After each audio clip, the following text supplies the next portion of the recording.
Рамазан айында барша мүмин мұсылмандардың ұстаған оразалары қабыл болсын. Біздер жалпы қазір шетпеден өтіп бара жатыр. Менюде бұйыртса ауыз ашамыз. Ары қарай түнімен жүріп отырамыз. Аманшылық болса таңда Ақтөбеде болуымыз керек маршрут бойынша. Одан кейін ары қарай көре жатамыз. Аузымызды ашып алдық, аман есен. Бәрі отлично. Менюден шығып бара жатыр. Жалпы енді түнімен жайлап айдап таңға дейін Ақтөбеге жетіп алатын ой бар. Біздермен болыңыздар. Лайк, комментарий аямаңыздар. Бізден контент, сізден лайк қой. Кеттік. Құлсардан шығып бара жатырмық. Енді жалпы бағыт жаңа трассаның үстімен, яғни Сағыздың бойымен ары қарай Шұбарқұдық. Одан кейін жалпы адамдардан сұрастырып едім. Ақтөбе жаққа шығып кетеді жолда. Болгарканың жолымен жүрмей ақ қойың деп жатыр. Ояқтар деген 40 тесік болған, жолдың барлығы. Енді мен дальше Қандағашпен Алғаның үстімен өтетін болам. Ояқта жалпы жол салынып жатыр. Дегенмен де сол жол более выгодно болады деп жатыр. Көреміз қалай болатынын. Ол жолда да бағытын көрсететін болам. Ал бізде пока вайб осындай. Шаршаған жоқсың ба, Гүле? Шаршадым, жатсақ. Шаршадым. Бізде шаршау жоқ қой. Жаспыз ғой, энергия тасып тұр. Ассалаумағалейкум, қайырлы таң. Жалпы кеше түнімен Қандағашқа дейін айдап тастаған болатынмын. Сол жерде жалпы грейдер жол басталған кезде таңда сояққа қондым, короче, жатып қалдым. Демалып. Одан кейін ұйықтап жатсам, короче, келіншегім жайлап айдап кетіп барады екен. Жалпы жолдың процесі примерно мынадай қазір. Фиксация болсын.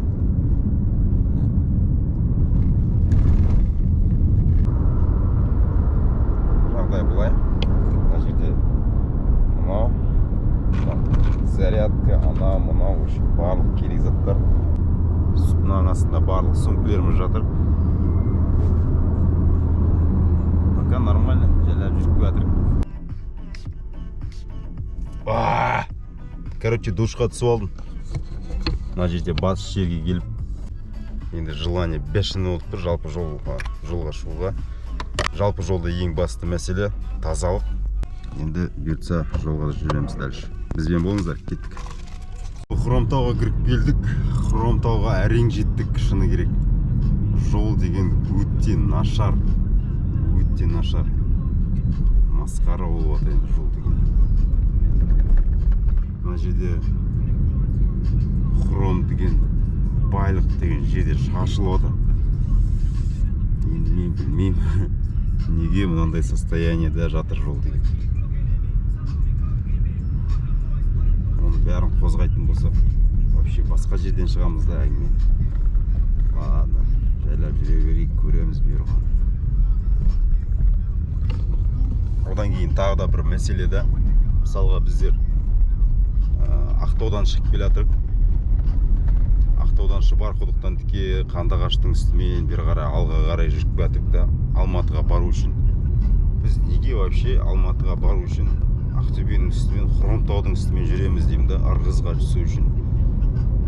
Ана Шұбарқұдықтан мысалға ары қарай Шалқардың үстімен кететін болсақ, дәл сол Ырғыздың жолына түсетін жол бізге салып берсе, мысалға вообще независимый болатын едік та.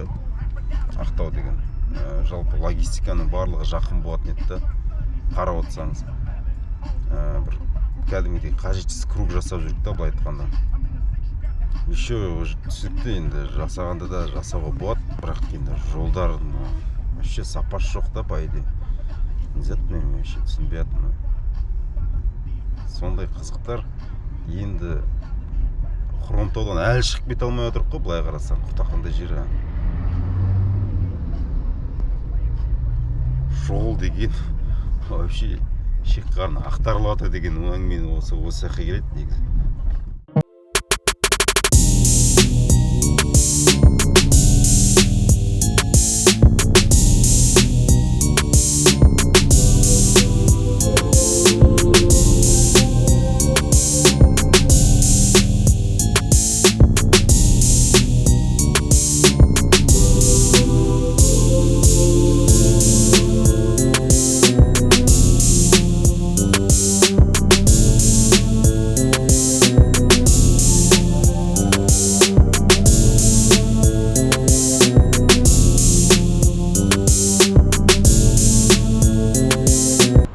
Қызылорда кешеніне келіп қалдық.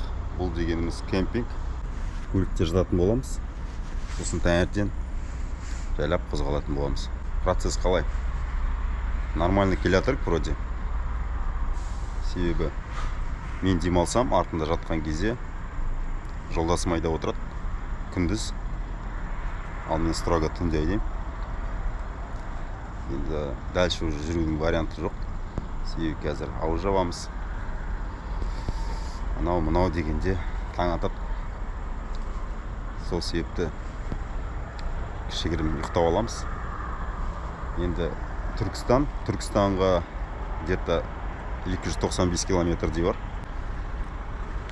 Көлікті әлі мен подавать етіп кеткен жоқ. Кеншем әдемі ұйықтап отыр, пледпен оранып.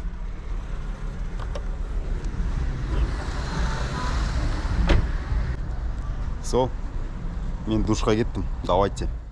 Біздер Қызылорда кешенінен шығып кеттік. Енді уже түс болды. Түркістанға келіп жатырық. Түркістанға жалпы караван-сарайға соғып кетейікші деп погода жақсы болып тұрғасын. Осы жаққа келген жайымыз бар. Данный момент міне Ахмет Яссауи кесенесіне кіреміз. Егер ашық болса.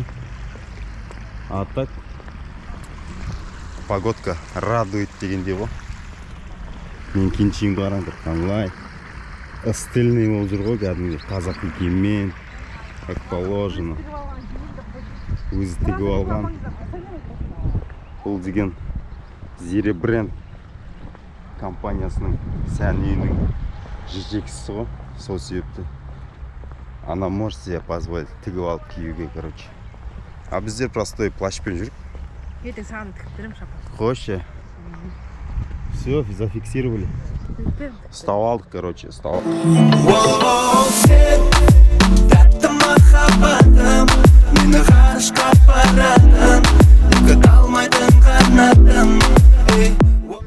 Түркістан рахмет сізге үлкен. Өте ауа райы керемет болып тұр. Жүршеш, родной.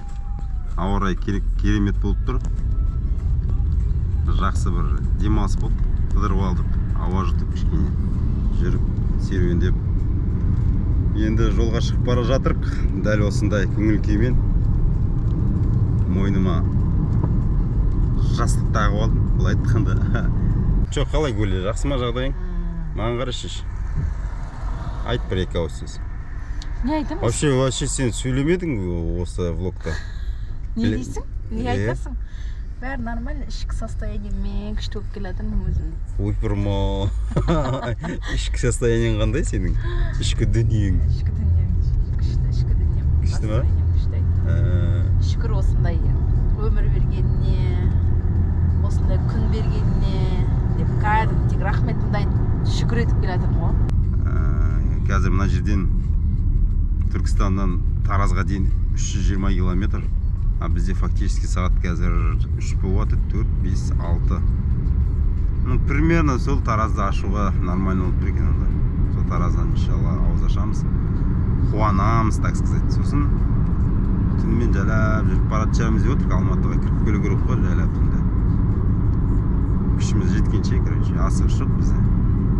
Бірақ сол түнде де айдаған кайфтан негізі. Көлік айдайтын жігіттер түседі өзі. Так, Тараздан шай тамақ ішіп алдық. Ресторанның аты Нават екен. Тамақтар керемет ұнады. Навигаторды енді Алматыға қойып қойдық. 500 километр дейді. Так, Алматыға да келіп қалдық. Жалпы менен көп сұрайды осы Алматыға Ақтаудан қанша километр деп. Не қарасаңыздар болады, 3457 жүріп келдім мен Ақтаудан Алматыға дейін. Машин деген енді база жоқ болып тұр ғой. Қазір мына жерде жолдан гостиницаға кіріп шықтым. Қонып кетуге. Ертең до обеда 3 қуат жинап алып, сосын шаруаға кірсеміз бұйыртса. Ұйқыдан оянып алып, полный көлігімізді мойкаға тапсырып, енді шаруаға кірісіп жатырық. Данный момент уже осы Алматы қаласынан пәтерлерді қарастырып жатырық. Барлық компанияларға телефон соғып, сұрастырып, кімде қандай варианттар бар, кімдікі неше тұрады деген сияқты да. В общем, 3 бөлмелі квартира 37 миллион теңге тұрады Арена паркта. Одан бөлек басқа үйлерді қарастырып атқан жоқпыз. Именно BI групптікін қарап отырық. Себебі надежный бір жағынан, екінші жағынан бүткіл обязательстволарын барлығын орындайды. Себебі отзывтар жақсы, өздеріңіз білесіздер. Бар шығар енді анау-мынау косяктарын. Шай тамағымызды ішіп болып, енді отельге келіп жатыр, Монтанаға. Сияқты қонып, демалып. Короче, әлі үй процесін қарастырудамыз. Енді Алматы деген былай айтқанда кішкентай қала емес, одан бөлек қай жерден алатынымыз определяться ете алмай жатырмыз. И плюс жаңағы әртүрлі застройщиктер бар. Ол застройщиктерге сенгіміз келіп тұрған жоқ. Себебі, как бы доверие не внушает да, былай айтқанда. Одан кейін тек қана осы Алматы қаласында екі қана застройщик бар, біреуі Базиса, екіншісі BI Group. Вот сол екеуінің біреуінен жалпы үй алғымыз келіп отыр. Үй алғымыз келіп отқанда да жаңа Базис аға барып келдік. Ол вообще маңына жолатқысы келмейді ғой, короче, былай айтқанда бағасы да вообще қымбат болып тұр. 2 бөлмелік пәтер 51 миллионға шығарып тұр ғой, 51 миллионға. Черновой вариантта. Жалпы енді оны да былай рассрочкамен бүйтіп қарауға болады, но бірақ жақын болып тұр да рассрочкалар, бір жылға да жоқ даже. Енді бізде кеше өзіңіз білесіздер, біздер қарап кеттік BI групптан. Ол вариант бізге ұнап тұр. Ол 3 бөлмелі пәтер, Арена парк. Жалпы ол да. Ол бірақ Момышұлы көшесінде болады, Бауыржан Момышұлы көшесінде. Ол Алматының шет жағында, яғни шет жағында болғанда да Алматы арена жақтарда да, былай айтқан, рисковать етіп BI групптан үй алайын деп отырық, соған инвестиция құяйын деп отырық. Сол компанияға бұйыртса 3 бөлмелі пәтерлі боламыз деген ниеттеміз. Сондай жалпы вариант қазір ішке кіріп, сөйлесіп, теңге жағымен келісіп болатын болса, сендерге міндетті түрде айтатын боламын. Так, очень бөлші сөйлейін сендермен. Точный бағасын шөліп тұр. Жалпы арена парк бойынша айта өтейін, 70 квадрат, 37 миллион 385 мың. Сондай ашық. Место локациясы жаңа айтып өттім. Мешіттер салынып отыр, ана жақта Алматы арена. Енді дәл осы жерде осы үй салынып отыр. Арена парк дейтін. Осы жерден жалпы 3 бөлмелі пәтер бізге бұйырған болатын. Осы компанияға ақшамызды салдық, инвестиция ретінде. Енді бұйыртса бір жылдан кейін осы жерде зәулім үйлер тұратын болады, аманшылық болса. Соған келіп, пока ешқандай эмоция жоқ, үй алдым деген да, мысалға. Өзің көзбен көріп, қолмен ұстамасы қиын екен да. Маған конкретно ұнап тұр, ауасы барлығы қаланың ішінде, то есть барлық сығысқан жерде емес, кеңшілікте да, былай айтқанда. Біздер деген Алматы қаласынан шығып бара жатырық, шаруаларымыздың толықтай бітіріп, жалпы үй алғанда эмоция болатын еді. Менде вообще эмоция жоқ, ешқандай себебі қолмен ұстап, көзбен көрмегесін ба, андай котлованнан кіріп атқасын бір түрлі да, ощущение жоқ ешқандай. Просто тупо ақшаны бердік и алдық. И типа үй біздікі, әлі үй жоқ да, как бы сондай типа эмоциялар. Ендігі мәселе шаруаның толықтай енді бітірдік, договор долевой части дейік. Енді оңтүстікпен емес, солтүстікпен кетіп бара жатырмын. Жалпы Балқаштың жолын мен көрген жоқпын. Сол себепті сол жолмен жүріп өткім келіп отыр. Бірақ енді сағатқа данный момент 5-тің уақыты кешкі. Блин, түнде барам деп ойлап отырмын да ояққа. Возможно, қону керек шығар Балқашты көру үшін. Гули, настроениең қалай? Менде де дәл сенікіндей жаңағы. Аха. Андай да. Қуану да жоқ. Бірдеңе шаруа бітіріп келе жатырмық қой енді все таки.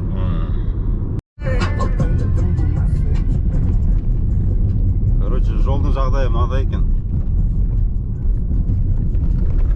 Онша емес секілді. Неге мынандай вообще түсінбей жатырмын. Әлі салып жатыр ғой. Короче, мына жерде менің түсінгенім бойынша одностороннее движение болатын болып тұр ғой. Мынау бөлек и мынау бөлек. Мынау деген биыл бітетін жұмыс емес, мына походу.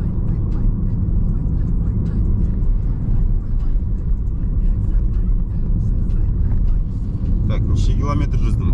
Алматыдан 120 километр жүріп кеттім. И уже мынандай тема. Балқашқа апаратын жол ғой, Қарағанды трасса, и ар жағы Астанадан шығатын трасса.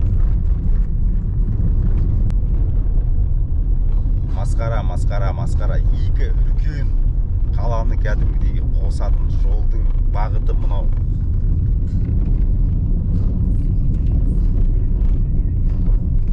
Жол қайда жол қайда? Вообще түсінбей жатырмын. Неге мынандай ол? Жол типа жасалып жатыр, білмеймін нақта. Қайда ол? Вообще мана бастамасы кішкене жақсы еді. Вообще мен түсінбей жатырмын. Неге олай? Таңға дейін жете аламыз ба? Балқашқа 500 километр белгісіз.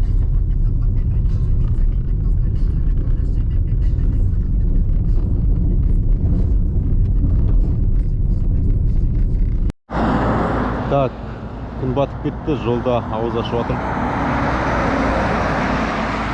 Вайп мынадай, қалайсың? Отыр кел тамақ. Шай тамақ ішіп жанданып жатсың ба? Я бисмилля. Бізде де пока осындай тема. Қалада мына шөптер уже жап-жасыл болып тұр, көрініп тұрған болса. Поход болып тұр оны. Я поход болып тұр, просто мәшіндердің былай-былай жүрген жері кішкене миға тиіп жатыр. А так солай ас болсын. Погода, не погода болып кетті. Тамақ жасалған кезде болған айтады да погоданы кәдімгідей. 60-пен жүріп кетті трассада. Кәдімгі жаңбыр құйып тұр кәдімгі.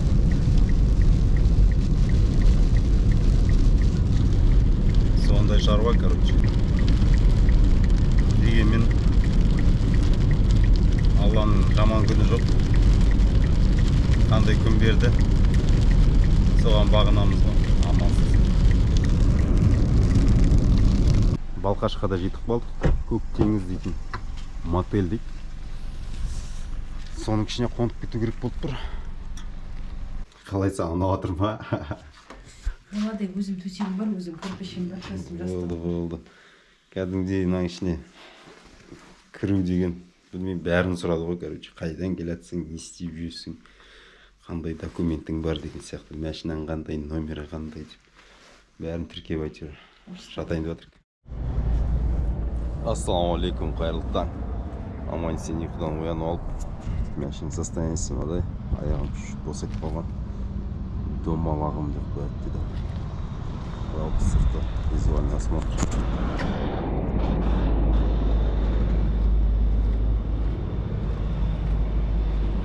Макет болып жатыр ғой.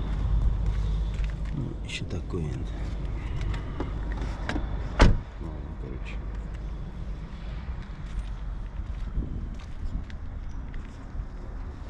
Все, дальше қазір Балқашқа бір қарап жүреміз, аралап. Сонымен Балқаш көлінің маңына келіп қалдым. Жігіттер жүр. Ауа райы жақсы, ұнап тұр. Бірақ мына жерде металлургиялық заводтар бар. Кәдімгі жұмыс жасап жатыр. Солай өтсін. Все, енді ары қарай жол жүретін боламыз. Астанаға. Балқаш Қарағанды трассасы бұл. Жалпы трасса салған. Покрытиясы барлығы бар. Мына жерде дополнительный жол салып жатыр, яғни односторонний движение болады болашақта. Шығып кеткеніме примерно километр болған шығар. Әлі асфальтпен келдік, ровно. Ешқандай жаман жол кездескен жоқ. Егер кездесіп жатса, примерно айтып отырамын қай жерде қалай болған. Жолдар барлығы жөндеу жұмыстарынан өткізіп жатыр, жол салып жатыр. Қандай объездной жолдар бар. Мына көлікке мән бермей ақ қойыңыздар. Ол деген күнге кептіріп тұрған көлік қой, короче. Сушил. Че, как ты гулич? Күштімін. Жақсысың ба? Не айта аласың жалпы біздің поездка бойынша? Не айтайын?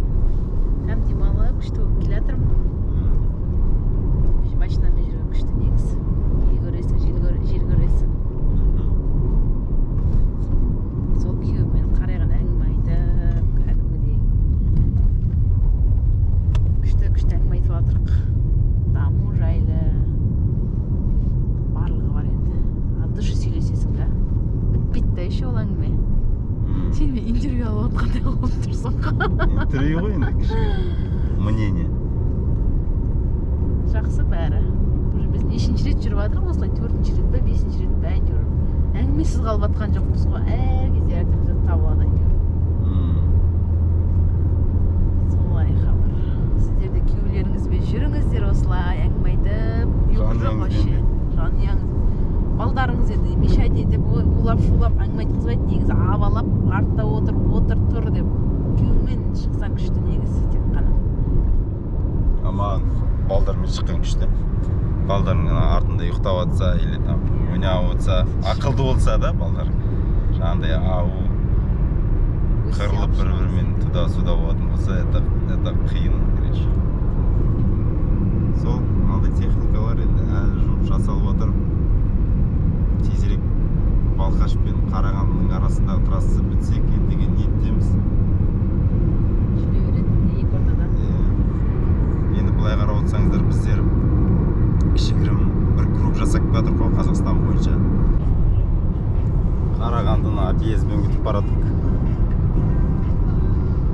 Сізге де бір келерміз арнайы Қареке. Пока бізге жол болған. Балқаштан Қарағандыға жетіп қалдық. Енді қазір объездной жолмен Астанаға кетіп жатырмық. Қарағанды Астана автобан болғасын, жолдасыма беріп қойдым. Жолда өзім кішкене арқаны жазып айдап, себебі түнде де жол жүретін шығармыз деп отырмық. Сол себепті күш қуат керек болып тұрған. Мен жалпы Астана қаласына келген болатынмын. Осында келіп сразу ауыз ашып, шаруаларымызды реттедік. Енді тағы бір кездесуім бар, соған баратырмын. Жалпы вообще видео түсіру вақыт болмай кетті, сол себептен кішкене эфирге шығып атқаным ғой. Так, короче, Али Ермағанбетовке келіп атым. О, Алике, ассалаумалейкум. Уалейкум ассалам. Қалай жағдай? Қош келдің Астанаға. Я, рахмет, көлік құтты болсын. Рахмет. Ну-ка, бір свет першейші нәпі. Люстраң жақ жер. Уах. Қалай Алматыға барып келдің да? Иә, Алматыға барып келдік, аман-есен. Өздерің қалайсыңдар? Жылжымайтын мүлік алдың ба? Алдық, иә. Молодец. Благодаря вам ғой, так. Бізде жақсы. Алып атырық жәліп. Күшті, молодец. Енді Астанаға келесің. Енді бұйыртса Астанаға обязательно аманшылық болса, Алла амандығын берсе келеміз. Күшті, молодец. Баса бер, главное. Аха. Астанадамыз ғой. Иә. Көмек керек болса 24/7. Болды, әдемі. На связи ғой, на связи. Әдемі. Ақтау ма? Ақтауға баратын видео ма мынау? Иә, Ақтауға барады ғой бұйыртса. Давай, Ақтаудың жігіттері, ассалаумалейкум. О, сау. Кіші жүздер. Біздер жаңа неге бөлінбейміз ғой, баса береміз, қазақпыз ғой так. Конечно, просто бәрі көбісі кіші жүз болғанын айтатын да? Иә. Кіші жүз деп. Болды. Отметка жасап атырмыз соң. Иә. Көлігің қалай, бәрі жақсы ма? Да, жақсы. Тупакта отқан сияқтысың ғой жәліп. Иә, Тупак тыңдап отырамыз ғой. Дұрыс. Тупак береді дейсің ғой өзінікін. Обана. Базар жоқ. Дауыстар естілмейтін шығар. Естіледі ғой. Иә. Сен бассаң естіледі ғой, баспасаң естілмейді. Главное, Сергекке түсіп қалсақ болды. Сергек көп екен, да? Иә, Сергек көп. Қазір оң қабырған кезде көрсетеміз. Айда көрейік. Нет, жоқ, давай прямо не выйдет. Спорт режим деген бар ғой еще. Баш жүресің кете береді соңғы, да? базар жоқ.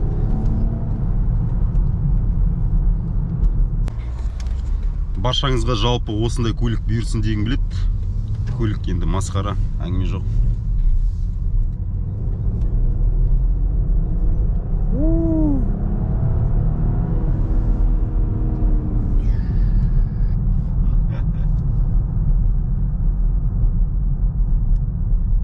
Только турбинасы енді деп жатқан кезде Уже жетіп қаласың ба? Да.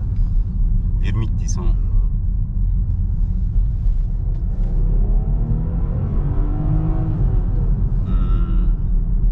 Не пойдет здесь. Короткий. Астанадан шығып кеттік.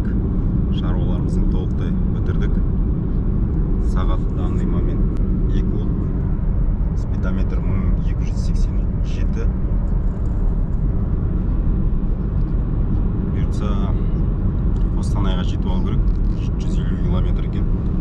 Рудныйға дейін жазып отыр. 350 километр деп көрсетіп тұр. Шай бәрі заряженный. Қалай настроение? Күшті. Осындай байыппен жайлап жолға шығып баратырық. Жолымыз болсын. Астанадан шыққаннан кейін Астраханка дейтін елді мекеннің үстінен өттік. Одан кейін Жалтыр дейтін ауылдың үстінен өтіп баратырық.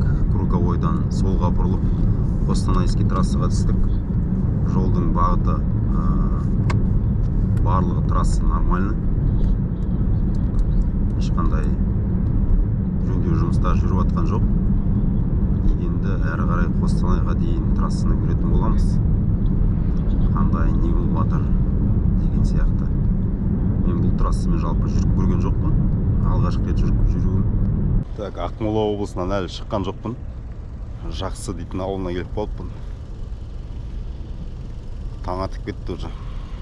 Көз қысып жатыр, сол себепті осы жерге тоқтайын дедім. Мына жерде газелистер тұр екен. Заправканың қасында ТНК Петролиум. Мына көліктің ішінде тоқтайтын боламыз. Жалпы жолдасым уже ана ұйықтап қалды. Соның қасына барып сүңгіп кету керек болып тұр уже. Кәдімгі плотно демалып болғаннан кейін шығамыз бұлтса. Бірақ ауылдың есі жақсы шығып тұр екен. Ассалаумалейкум. Уже күндізгі 11 болып кетті сағат. Біздер жалпы демалып жатқан болатынбыз манағы ауылда. Енді одан кейін жалпы қасымдағы жан-жарым деп қояйын ба. Сол, короче, таң атпай машинада айдап кетті. Ал мен артта демалып жаттым. Әулиекөлге дейін айдап келді. Жап-жаңа ауысып отырық. Қостанай облысының Әулиекөл дейтін ауылына кіріп келе жатырық.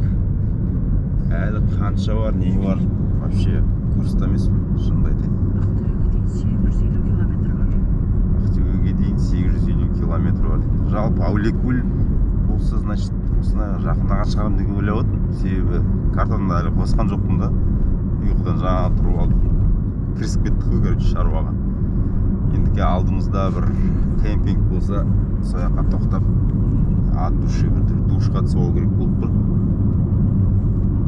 Душқа түсіп алып, дальше бодряк ұстап алып, кешке ауыз ашарға дейін тапайтын да, аманшылық болса. Ақтөбеге жетіп алу керек бүгінгі шаруа. Солай. Пока дейтін адай. Жолдар бойынша айтып кетейін. Жолдар бойынша бәрі отлично. Мен айдап келген кезде тек ямалар бар, кейбір жерлерде қашып отырасың. В целом бәрі жақсы. Өте әдемі жерлермен келдік. Солтүстік Қазақстанмен кеткенмен вообще өкініп отырған жоқ. Енді кәдімгідей кешегі Балқаштық жолдан енді шығып жатыр ғой. Бонус болды да былай айтқанда.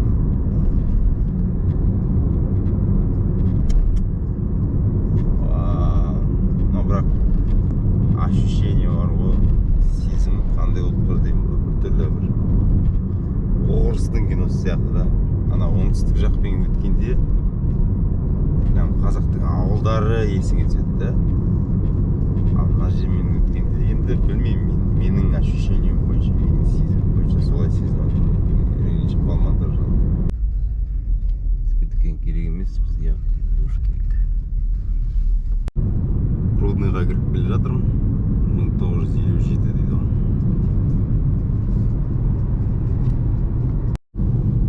Енді Рудныйдан Қарабұтақ дейтін жерге қойып қойдым. Бұл Ақтөбе облысы. 510 километр бар дейді. Бізде сағат қазір неше? 2 болып отыр. 2 болып отыр. 510 болса, грубо 6 сағат қой. Грубо 6 сағат қой. Қаланың центрін жалпы әдемі болған. Әдемі болған. Талдардың барлығын қойып. Артық қоқыс жоқ. Так себе өмір сүріп жатыр. Газельде берекетімді алды ма адаммен қыстырылып. Бір мосттың үстінен өтіп келе жатыр. Мост әлі бітпеген андай болып жатыр. Бұл да енді андай значительно емес. Кешегі Балқаштың жолдарына қарағанда бұл деген айна лайн болып тұр ғой. Жолдасым, қалайсың? Жақсысың ба? Күшті ұйықтап тұр. Қойшы. Жақсы болып ұйықтап тұрған. Қазір мен айдаймын. Бұйыртса ана Денисовтен ары қарай айдайсың ғой.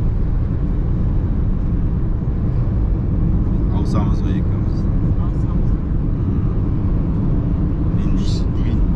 Мен нешеден бері отырмын рөлде? 11:30-дан. 11:30. Азаматтай отырып қойма да. Кешке күш жинап алу керек болып тұр. Бірақ сол ғой, мынандай болып тұр да жағдай. Қарабұтаққа біздер где-то кешкі 7-8-де барсақ, сол жақта ауыз ашамыз. Ауыз ашқаннан кейін энергия пайда болады. Жатқым келмейді. Ақтөбеге қарай басамыз ба деп ойлап отырмын. Бірақ ол Ақтөбенің жолы именно сол Қарабұтақтан әрі қарай Хромтаудың үстіндегі жолдар мама мия болып жатыр ғой жолдар. Түнде шығайын ба, шықпайын ба деп ойланып отырмын.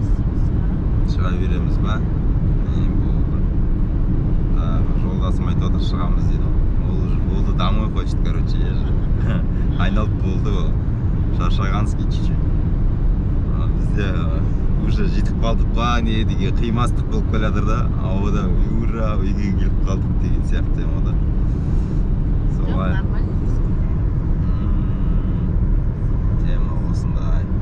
Аят дейтін өзеннің үстінен өтіп жатырық. Аят деген аты да керемет екен.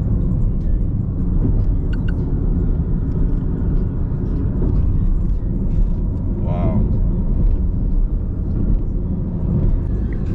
Короче, мына жаққа тоқтамаймын, но бірақ андай монументтер бар екенін көрсетіп кеткім келіп отыр. Короче, пьющий кісі өйден походу. Bear House дейді. Ну такой. Осындай жолдарға негізі колорит керек қой. Мына самаурындарың. Базар жокский ғой, короче. Дальше кете берем. Тоқтамаймын, не істеймін, мен ауыз тамақ ештеңе жемеймін деген сияқты ғой. Келіп қалдық жалпы Денисовкеге. Енді мына жерде мынандай бір кольцовый бар. Осы кольцовойдан Қарабұтаққа қарай, яғни батыс Қазақстанға қарай жол тартамыз. Постоянно тесіктер кездесіп жатыр жолда. Соның барлығын жамап қойған. Жамалмаған жерлері де бар жалпы. Бірақ қайтуға болады енді. Сонымен жалпы Ақтөбе облысына кіріп келдік. Данный момент Қарабұтақ ауылындағы батыс Қазақстанды екіге бөлетін участокте тұр, яғни оңтүстікке және солтүстікке қарай. Дәл осы жолмен көліктер бөлініп кетеді Қазақстан бойынша. Алдында енді біздер осы Қарабұтақтан оңтүстікке қарай кеткен болатынбыз.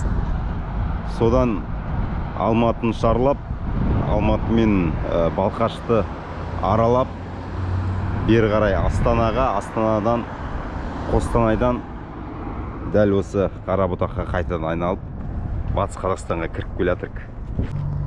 Сонымен жалпы видеоролик ұнап жатса, лайктеріңізді аямай басыңыздар, комментария пікір қалдырыңыздар. Біз енді дәл осылай Қазақстанды бір айналған болатынбыз. Кішігірім деп айтсақ болады. Соның өзінде қарайған энергияны жіберді и плюс қарайған эмоцияны алдық та, былай айтқанда обмен веществ дейді ма. Енді сіздер менің қазақша сөйлегеніме ренжімеңіздер. Жалпы кейде орысша сөздер қосып жіберемін, себебі қатты нақты сөйлей алмаймын. Енді все. Жалпы батысқа кірдік. Ақтауға да жетеміз деген ойдамыз. Көлік енді міне мынау. Сол әлі жуылған жоқ. Жолдасым демалып жатыр. Плотныйнан. Сондай тема. А музыка ойнап тұр. Уже газ не тиіп тұр.